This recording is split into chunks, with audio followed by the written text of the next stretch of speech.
Natearah Austin. I am an outsider preservationist. I am an outsider preservationist because I am passionate about preserving Black spaces so that the story, the narrative, the legacy can be passed down to future generations. When I moved back to Washington County about 10 years ago, the catalyst that got me involved was that my daughter went on a field trip to learn about Brenham's history. And after the day, I asked her how things went and how she enjoyed the field trip. And she reported back that it was fine, it was okay, but she says, "Mommy, where were the Black people during that time? We didn't talk about that at all." At that moment, I didn't really have a solid answer for her, but I assured her that absolutely the African American community within Washington County is strong and was strong back in those days, and that we would get to work figuring out exactly, what was happening during that time period. I grew up here, moved away, and have been back about 10 years in the Washington County area.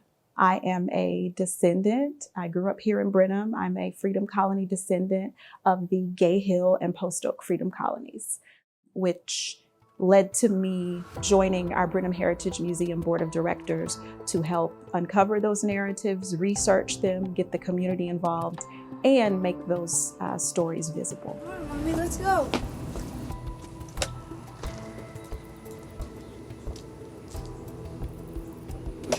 We are located in the Pickard Home Economics Cottage. This is a building that was built in the 1950s, and it is where the Pickard High School held their home economics courses. So it is designed to look like a home. It has a living room, a fireplace, it has a really large spacious kitchen, an area for sewing.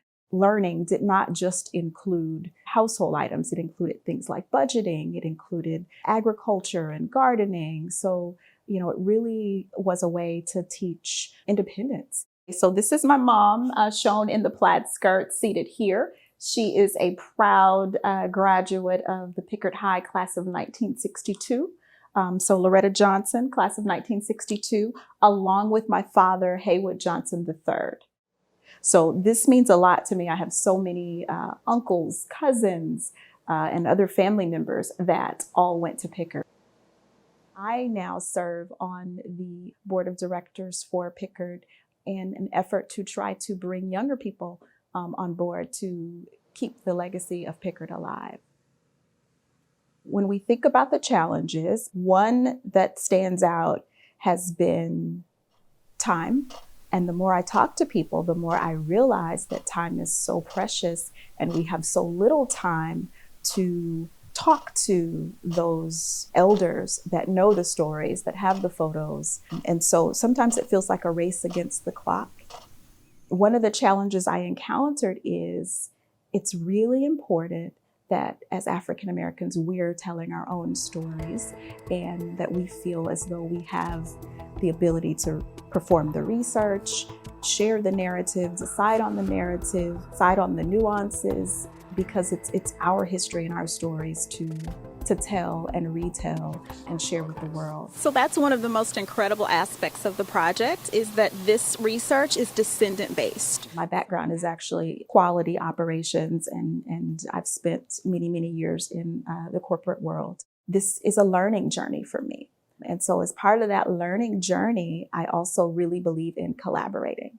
So I am fortunate, just an awesome team of people that step up, provide ideas. We try things out together, figure it out together, put together exhibit, form research, raise money together, and we fail together, right? And then we, spend some time talking about what went wrong, and then we get up and we try it again and, take a different approach and a different angle. And I'm also very fortunate for the community organizations that put their trust in our team, that are willing to, whether it's the city of Brenham that's willing to invest in, the Camptown Sound Walk. Camptown Schools, later renamed Pickard, is actually believed to be one of the first African American schools in Texas. Or it's the local churches that are willing to allow us to come into their space and capture oral histories.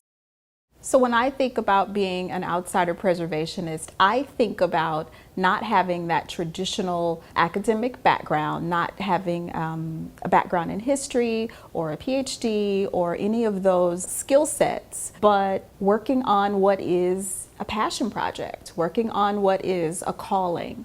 And part of what that means is starting where you are, meaning whatever skill set you have today, start with that.